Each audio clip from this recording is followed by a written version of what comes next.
കൊന്നിച്ചു മിനസൻ welcome back to the video. ഞാൻ നിങ്ങളുടെ സ്വന്തം എക്സ്ട്രാ കോമിക്. സോ നമ്മൾ നോക്കാൻ പോകുന്നത് വൺ പീസിൻ്റെ ചാപ്റ്ററുള്ള 1156 ഗൈസ്. വൺ പീസിൻ്റെ കാര്യത്തിൻ്റെ അകത്ത് ഞാൻ ക്വാണ്ടിറ്റിനെക്കാളും കൂടുതൽ ഫോക്കസ് ചെയ്യുന്നത് ക്വാളിറ്റിയാണ്.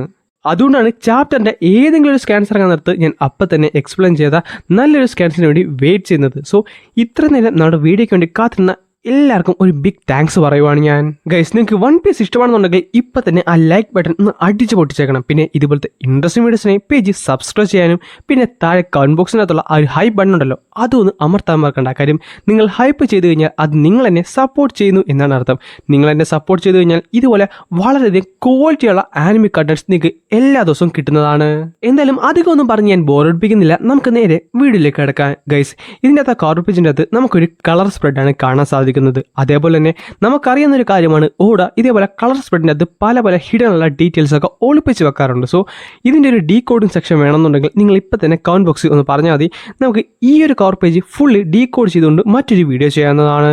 അങ്ങനെ ചാപ്റ്റർ തുറക്കാൻ നേരത്ത് ഒരു ഫ്ലാഷ് ബാക്ക് ഇന്ന് തന്നെയാണ് പോകുന്നത്. അവിടെ നറേറ്റർ പറയുന്നുണ്ട് പണ്ടത്തെ കാലഘട്ടത്തിൽ ഒരു സെർട്ടനുള്ള ഐഡിയൽസ് ഈ കടലിൽ കൂടെ പോകുന്നുണ്ടായിരുന്നു. പിന്നെ കാണിക്കുന്നത് അവിടെയുള്ള ഒരു കിങ്ഡമാണ്. അവിടെയായിട്ട് എല്ലാവരും കിടന്ന് പറയുന്നുണ്ട് അതൊരു പൈരറ്റ് അറ്റാക്കാണ്, ദയവ് ചെയ്ത് ഒന്ന് തിരിച്ച് അറ്റാക്ക് ചെയ്ത് നിങ്ങൾ എന്താണ് ഒന്നും ചെയ്യാത്തത്, നിങ്ങളെല്ലാവരും ബേസിക്കലി യൂസ്ലെസ് ആണല്ലോ. പിന്നെ കാണിക്കുന്നത് കുറച്ചധികം ആമ്പിള്ളേരാണ്. അവരെല്ലാവരും ബോധം കെട്ട് കിടക്കുകയാണ്. ബോധം കെട്ട് കിടക്കുന്നതല്ല പറഞ്ഞിട്ട് സത്യം പറഞ്ഞാൽ അവർ എന്തോ കൊണ്ട് മയങ്ങി വീണ് കിടക്കുകയാണ്. അവരുടെ പുറകിലുള്ള പെമ്പിള്ളേർ പറയുന്നുണ്ട് നിന്നെ കൊണ്ടൊന്നും ഒരു ഉപയോഗമില്ലല്ലോ, അവരെല്ലാം വന്ന് അടിച്ചിട്ട് പോയി, നിങ്ങളെ കൊണ്ട് എന്തിനു കൊള്ളാം. പക്ഷേ അവർ മാത്രമല്ല, നമ്മുടെ മറൈൻസിൻ്റെ അവസ്ഥയും ഏകദേശം ഇത് തന്നെയായിരുന്നു. മറൈൻസിന് പോലും ഒരു വിരൽ പോലും അവരുടെ നേരെ ഉയർത്താൻ സാധിച്ചില്ല. ആൻഡ് ആ ഐഡിയൽസ് അറിയപ്പെട്ടിരുന്നത് കുജ പൈരറ്റ്സ് എന്നായിരുന്നു. അവർ വരുന്നത് വുമൺസ് മാത്രമുള്ള ഒരു ഐലൻഡിൽ നിന്നായിരുന്നു. ആൻഡ് അവരുടെ കൂട്ടത്തിൽ ആണൊരുത്തൻ ആര് കണ്ടാലും ഒരു മയങ്ങിപ്പോകുന്ന ഒരു പെണ്ണുണ്ടായിരുന്നു. അവളുടെ ബ്യൂട്ടി കാരണം അവളുടെ കൂടെയുള്ളവർക്ക് വരെ കണ്ണെടുക്കാൻ പറ്റത്തില്ല. ആൻഡ് അവളുടെ പേരാണ് Gloriosa, captain of the Kuja pirates and empress of the Amazon lily.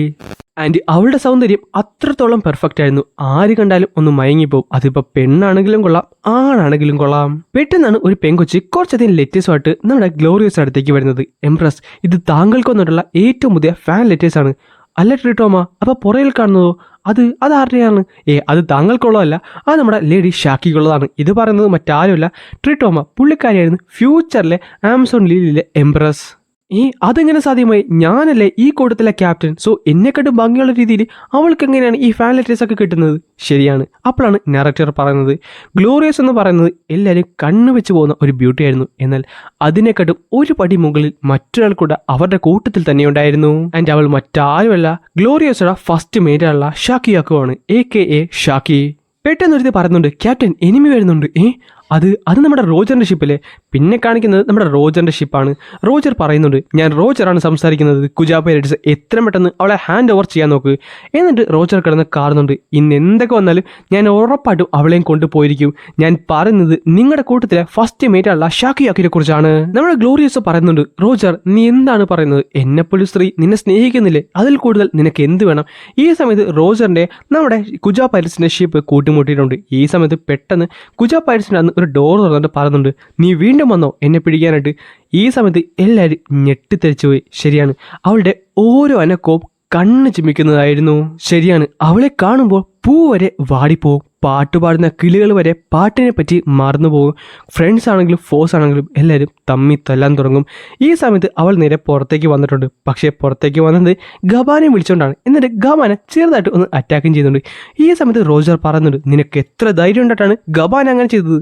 പിന്നെ കാണിക്കുന്നത് നമ്മുടെ ഷാക്കി റോജറിന് മുകളിൽ കയറി നിൽക്കുന്നതാണ്. ചുരുക്കം പറഞ്ഞാൽ റോജറിനെ അവൾ ഡിഫീറ്റ് ചെയ്ത് കഴിഞ്ഞു. റോജറിന് ഒന്നും തന്നെ ചെയ്യാൻ സാധിക്കുന്നില്ല. കാര്യം റോജറിന് അത്രത്തോളം ഇഷ്ടമായിരുന്നു നമ്മുടെ ഷാക്കിനെ. കടലിലെ മൈറ്റിയസ് ആയുള്ള വാരിയേഴ്സിന് പോലും അവളുടെ ഫ്രണ്ടിൽ ഒന്നും തന്നെ ചെയ്യാൻ സാധിച്ചില്ല. കാര്യം അത്രത്തോളം ബ്യൂട്ടി ആയിരുന്നു അവളുടെ ഉള്ളിലുണ്ടായിരുന്നത്. നിനക്കറിയാവുന്നതല്ലേ ഞാൻ നിൻ്റെ ഫ്രണ്ടിൽ സബ്മിറ്റ് ചെയ്യാൻ പോകത്തില്ലെന്ന്. അങ്ങനെയാണ് കുജ പൈരറ്റ്സിലെ ഫസ്റ്റ് മേറ്റായുള്ള ഷാക്കിയാക്കുവിനെ ഇൻട്രൊഡ്യൂസ് ചെയ്യുന്നത്. പക്ഷേ ഈ സമയത്തും റോജറിൻ്റെ കണ്ണ് അവളുടെ മേലാണ്. പക്ഷേ നമ്മുടെ ഗ്ലോറിയസൊക്കെ റോജറിനെയാണ് ഇഷ്ടം. ഗ്ലോറിയസ് ആയിട്ട് റോജറിൻ്റെ പുറകെ നടക്കുന്നുണ്ട്. എന്നാൽ ഇവിടെ ഒരു ലവ് സർക്കിൾ തന്നെയാണ്. പക്ഷേ നമ്മുടെ ഷാക്കിക്ക് ഇഷ്ടം നമ്മുടെ റെയിലിനാണ് കേട്ടോ. പുള്ളിക്കാരി ചെറുതായിട്ട് ഒന്ന് സൈറ്റ് അടിച്ച് നമ്മുടെ റെയിലിനെ കാണിക്കുന്നുണ്ട്. ഈ സമയത്താണ് അവർ രണ്ടുപേരും ഞെട്ടുന്ന മറ്റൊരു കാര്യം ഉണ്ടായത്. അതായത് ദൂരത്ത് നിന്ന് ഒരു നേവി ഷിപ്പ് വരുന്നുണ്ട്. അപ്പം തന്നെ റോജർ പറയുന്നുണ്ട് നമുക്ക് എത്രയും പെട്ടെന്ന് തന്നെ ഇവിടെ നിന്ന് രക്ഷപ്പെടണം. പക്ഷേ റോജർ അത് കണ്ടിട്ട് ഗാർപ്പിൻ്റെ ഷിപ്പാണല്ലോ, ഗാർപ്പിൻ്റെ ഷിപ്പാണോ എങ്കിൽ പ്ലാൻ മാറ്റി നേരെ മുമ്പിലേക്ക് പോകും, അവർ നമ്മൾ ക്രഷ് ചെയ്യുന്നു പറഞ്ഞുകൊണ്ട് ഒരു സൈഡിൽ കൂടെ റോജറും മറ്റൊരു സൈഡിൽ കൂടെ നമ്മുടെ ഗാർപ്പും വരുന്നുണ്ട്. രണ്ടുപേരും അവരുടെ പ്രൈമിലാണ്. ആൻഡ് റോജറിനെ വിശേഷിപ്പിക്കുന്നത് ഫ്യൂച്ചർ പൈററ്റ് കിങ്ങും നമ്മുടെ ഏസിൻ്റെ അച്ഛനെന്നാണ്. പക്ഷേ നമ്മുടെ വൈസ് അഡ്മിറലുള്ള ഗാർപ്പിനെ വിശേഷിപ്പിക്കുന്നത് ഫ്യൂച്ചർ ഹീറോ ഓഫ് ദി മറീൻസും grand father of the Luffy എന്നുമാണ്. പക്ഷേ ഇവിടെ ഡ്രാഗനെ പറ്റി പറയുന്നില്ല. അതുകൊണ്ട് തന്നെ ഏകദേശം ഒരു കാര്യം ഉറപ്പാണ്, ഗാർപ്പിൻ്റെ മകനല്ല ഡ്രാഗൺ എന്നുള്ള കാര്യത്തിൽ ഏകദേശം ഒരു തീരുമാനമായിട്ടുണ്ട്. ആൻഡ് അങ്ങനെ അവർ തമ്മിൽ കൂട്ടുമുട്ടുന്ന സമയത്ത് കുജ പൈററ്റ്സ് അവിടുന്ന് എസ്കേപ്പ് വന്നിട്ടുണ്ട്. പക്ഷേ ഗാർപ്പിനെ റോജറിനും പറയാതിരിക്കാൻ പറ്റത്തില്ലല്ലോ, അവർ അടുത്ത സെക്കൻഡ് തന്നെ ഫൈറ്റ് തുടങ്ങിയിട്ടുണ്ട്. ചുരുക്കം പറഞ്ഞാൽ ലെജൻസ് ആയിട്ടുള്ള ഫ്യൂച്ചറിലെ ലെജൻസ് ആയിട്ടുള്ള രണ്ടുപേരെ അവരുടെ യൂത്ത് കയ്യേറി എന്ന് തന്നെ പറയണം. അവർ കണ്ടുമുട്ടാൻ നേരത്തെ തന്നെ ഫൈറ്റ് തുടങ്ങിയിരുന്നു. ആൻഡ് ഫസ്റ്റ് ഓഫ് ഓൾ റോജറിൻ്റെ മുഖത്ത് ഒരു സീരിയസ് ആയിട്ടുള്ള ഇമ്പാക്റ്റ് കൊടുക്കുന്ന ഒരു ക്യാരക്ടറായിട്ട് നമ്മുടെ ഗാർപ്പ് മാറിയിട്ടുമുണ്ട്. എന്നാൽ ഇതേ സമയം കുജ പൈററ്റ്സ് എന്ന് പറയുന്നത് അവരുടെ പീക്കിലായിരുന്നു. അവരുടെ പോപ്പുലാരിറ്റി എന്ന് പറയുന്നത് അവരുടെ പീക്കിലായിരുന്നു. ആ ഇറയിൽ തന്നെ അവരുടെ പേര് സംസാരിക്കാതായിട്ട് മറ്റൊരാൾ പോലും ഇല്ലായിരുന്നു. കാര്യം അത്രത്തോളം പോപ്പുലറായിട്ട് അവർ മാറിയിരുന്നു. എല്ലാവരും അവരെ കണ്ടിരുന്നത് അവരുടെ ഐഡൽസ് ആയിട്ടായിരുന്നു. പക്ഷേ ഗ്ലോറിയസിനെക്കാട്ടും ഏറ്റവും കൂടുതൽ ആൾക്കാർ കണ്ട് ഏറ്റവും കൂടുതൽ ആൾക്കാർ അവരുടെ ഭംഗിയിൽ വീണ് പോയത് നമ്മുടെ ഷാക്കിയുടെ ഭംഗിയിലായിരുന്നു. കാര്യം അത്രത്തോളം മനോഹരമായിരുന്നു അവളെ കാണാനായിട്ട്. പിന്നെ കാണിക്കുന്നത് നമ്മുടെ എൽബഫാണ്. അവിടെ ഒരാൾ പറയുന്നുണ്ട് ഞാൻ കണ്ടതാ ലോക്കി മുങ്ങിപ്പോകുന്നത്, അവൻ ആ ഷിപ്പുമായിട്ട് എടുത്ത് പോയി ആ ഷിപ്പ് മുങ്ങി അവനും മുങ്ങി, പക്ഷെ ഞാനൊന്ന് ആലോചിച്ച് അവൻ ആദ്യം രക്ഷിക്കണോ വേണ്ടിയെന്ന്. ഈ സമയത്ത് ഹാൾ പറയുന്നുണ്ട് എന്തായാലും രക്ഷിച്ചില്ലേ അതിലെന്തായാലും താങ്ക്സ്.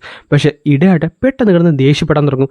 നിനക്കൊക്കെ മര്യാദക്ക് രക്ഷിച്ച പോലെ അവനൊരു പയ്യനെന്നറിയാമല്ലേ, മുങ്ങിപ്പോകാൻ നിർത്തി വേറെ എന്തെങ്കിലും കുറിച്ച് ആലോചിക്കണോ, ആദ്യം രക്ഷിക്കണം, അല്ലാതെ അവൻ മരിക്കണോ ജീവിക്കണോ എന്നൊന്നും ആലോചിക്കാൻ പാടില്ല, അവനെ രക്ഷിക്കണം, അത് കഴിഞ്ഞ് നീയൊക്കെ സംസാരിക്കുകയുള്ളൂ.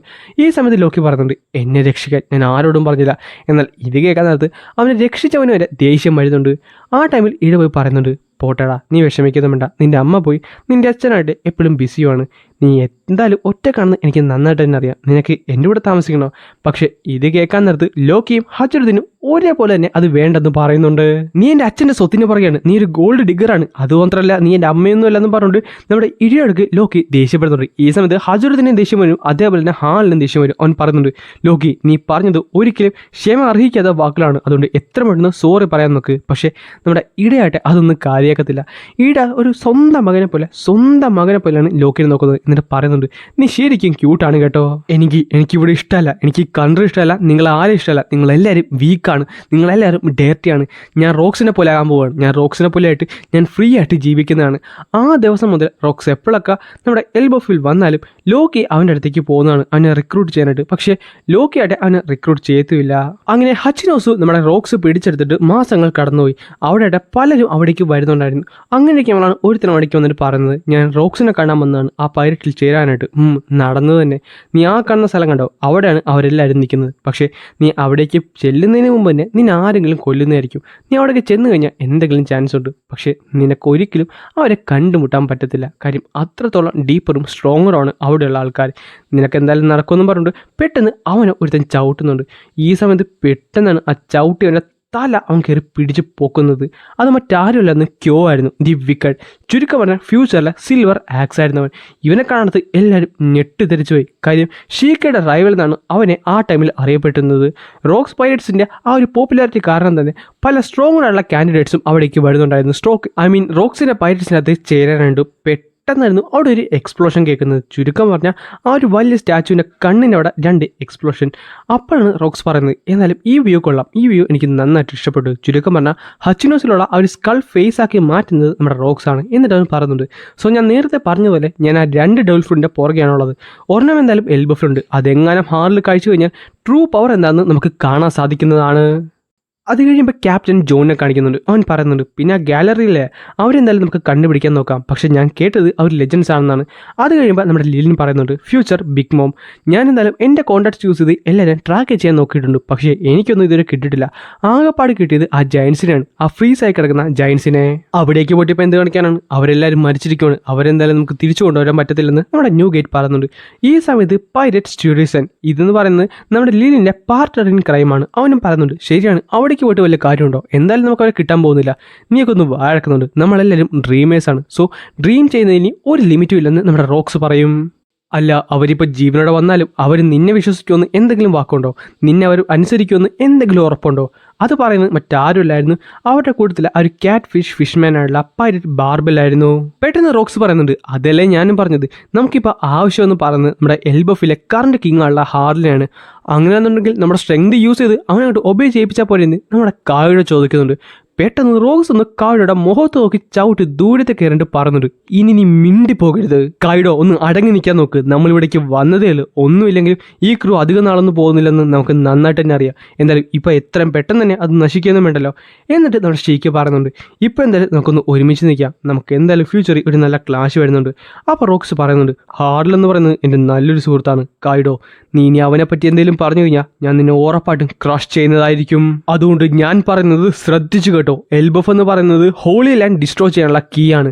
അത് മനസ്സിലാക്കാത്തവരാണെങ്കിൽ ഇപ്പം തന്നെ ഇവിടുന്ന് പോകാവുന്നതാണ്. നിങ്ങളുടെ ചോയ്സ് മാത്രമാണ് എൻ്റെ കൂടെ നിൽക്കണോ അതോ പോകണമെന്ന്. പക്ഷേ ഒരു കാര്യം ഞാൻ പറയാം, എൻ്റെ കൂടെ നിന്ന് കഴിഞ്ഞാൽ ആ ദിവസം നിങ്ങൾക്ക് ഉറപ്പായിട്ടും കാണാൻ സാധിക്കുന്നതാണ്. അതുകൊണ്ട് എൻ്റെ കൂടെ വാ, ഞാൻ ഈ ലോകം തന്നെ എൻ്റെ കൈ കീഴിലാക്കുന്നതായിരിക്കും. അങ്ങനെ ദി റോക്സ് പൈരറ്റ്സിന്റെ ഒഫീഷ്യലുള്ള ക്രൂ ഫോം ചെയ്തുകൊണ്ടാണ് ഈ ഒരു ചാപ്റ്റർ ഇവിടെ അവസാനിക്കുന്നത്. ഗൈസ്, നെക്സ്റ്റ് വീക്ക് ബ്രേക്ക് ഇല്ല, പക്ഷേ മാഗസീൻ ബ്രേക്ക് ഉണ്ട്. അതുകൊണ്ട് തന്നെ നെക്സ്റ്റ് വീക്ക് നമുക്ക് എപ്പിസോഡ് കിട്ടുന്നതല്ല. പക്ഷേ ഈ വരുന്ന ചൊവ്വാഴ്ച തന്നെ നമുക്ക് ചിലപ്പോൾ ലീക്സ് കിട്ടിയേക്കാം. സോ ചാപ്റ്റർ ഇഷ്ടപ്പെട്ടു കഴിഞ്ഞാൽ വീഡിയോ ലൈക്ക് ചെയ്യാനും മറക്കണ്ട, സബ്സ്ക്രൈബ് ചെയ്യാനും നിങ്ങളുടെ ഫ്രണ്ട്സിന് ഒന്ന് റെക്കമെൻഡ് ചെയ്യാനും മറക്കണ്ട. അതേപോലെ തന്നെ വീഡിയോനെ പറ്റി ചെറിയൊരു റിവ്യൂ താഴെ കമന്റ് ബോക്സിൽ കമന്റ് ചെയ്യാനും മറക്കണ്ട.